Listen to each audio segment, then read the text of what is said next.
When Canada, the US, and Mexico ratified NAFTA in 1994, they also signed an environmental side agreement called the North American Agreement on Environmental Cooperation. Essentially, the purpose of the environmental side agreement is to prevent an environmental race to the bottom, to prevent countries from relaxing their environmental laws and protections in order to be more competitive in a free trade environment. By signing the environmental side agreement, Canada made a number of commitments. It committed to maintaining and even improving environmental laws that provide a high level of environmental protection, to thoroughly enforcing those laws and ensuring that they're upheld. It committed to assessing environmental impacts wherever appropriate, and to ensuring that environmental regulatory proceedings are open, fair, and equitable, and also to promoting scientific research into environmental matters. Well, we've seen that in recent years, Canada has significantly weakened its environmental laws, protections, and science.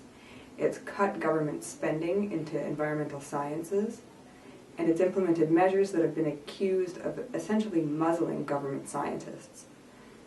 Also, in 2012, it introduced 2 omnibus budget bills that amended and repealed Canada's core environmental laws. It repealed the Canadian Environmental Assessment Act and replaced it with a much weaker act. It also repealed Canada's only law setting targets for the reductions of greenhouse gas emissions. It made significant amendments to the Fisheries Act and the Navigable Waters Protection Act, essentially removing legislative protection over 99% of Canada's lakes and rivers, and limiting protection of fish and fish habitat to only a few species. It also introduced changes to a number of its laws so that now public participation in environmental regulatory proceedings is significantly restricted. So Canada is clearly in violation of its obligations under the Environmental Side Agreement. A Commission for Environmental Cooperation was established under the North American Agreement on Environmental Cooperation. That commission has a joint public advisory committee which is conducting a 20-year review of the environmental provisions in NAFTA as well as this environmental side agreement. West Coast Environmental Law submitted comments to the committee for its review explaining how Canada is in violation of its obligations under the environmental side agreement. We also encourage members of the public to submit their own comments, hundreds of whom did so using the template letters we provided on our website.